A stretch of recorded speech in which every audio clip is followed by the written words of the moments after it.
when I'm going to put him back in his crate, I always have him sit in front of the crate. I open the door. He has to wait to be allowed to have permission to go in. You may have to lure him in sometimes, especially in the beginning. Show him you have something like this is a piece of chicken breast, and then say, go, toss it in, and he'll follow it in. I'm just showing you this way because very often, even though they're fine here in the crate, and when you were here, you saw how easily you went in and out of the crate. Here, when they go back home, maybe they're testing you, or they're not used to going in crate that much there. So when I leave the scene, they don't want to go in. He's way too big to try to muscle, so I just showed you that way of doing the same motion that I would do, just go, but you toss the treat in there, the piece of chicken or a piece of cheese, something he really likes, and he follows it in, and then usually within a couple of days you don't have to use the treat anymore, you just do the motion, and he does with you at your house like he's been doing for so long here.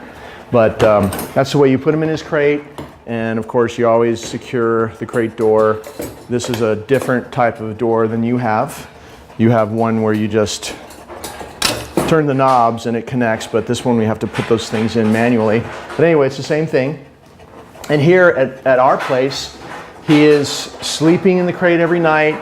His routine throughout the day is just in and out of this crate the way I'm showing you here, all throughout the day. 6, 7, 8 times a day, he's in, he's out, he's in, he's out. He might be in for half an hour, out for an hour. He might be in for 2 hours, out for 45 minutes. He might be out for a couple hours and in for an hour. It's just all random, but he gets of course, a lot of exercise here in different yards. But the point is for him to go in and out as many times as possible because it's just part of his life. And the whole going in the crate is a little training routine. You saw how he waits, gets allowed to go in.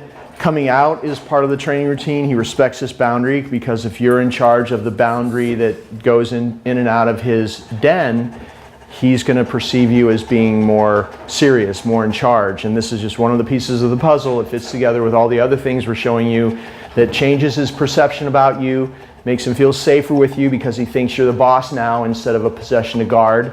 So it's really important to control his access in and out of his den, which is the crate. Everything good happens in there.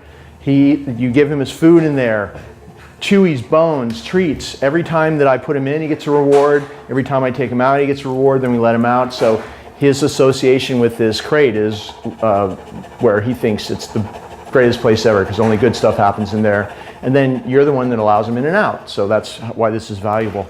So when I'm going to take him out of the crate, I will open the door. The first thing that I'll do is go in and with a treat open the door. Good. And what I didn't show you before was I usually take off the choke chain, the prong collar first, hang it on the door, and it would be just hanging here.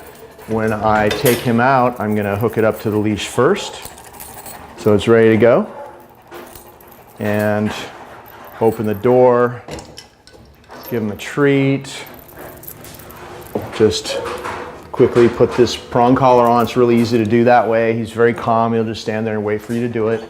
He needs to wait at this doorway till you allow him out. If he tries to come out, if he waits like this, good, he gets a reward. Make sure you stick your hand in there so that his head stays in there. You don't want to be feeding him out here or else he'll start hanging out of the crate, which you don't want. So if you're going to give him a reward for waiting, good. Put your hand in there so he has to be all the way in the crate to get his goodies. If he tries to come out, you want to do this and say no. And he'll back off. When he waits, another reward. Good.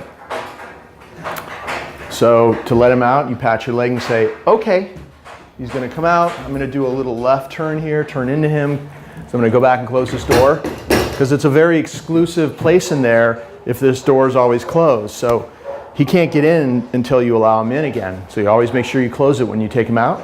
Okay. Sit. Going to take him, let him have some free time out in the yard again. Do my little front door exercise. Okay. Going to have him sit on the outside here. Sit. Make sure he sits. So we have him sit outside. Okay, gonna have to do a little left circle here so I can close the door and we're gonna go on our walk.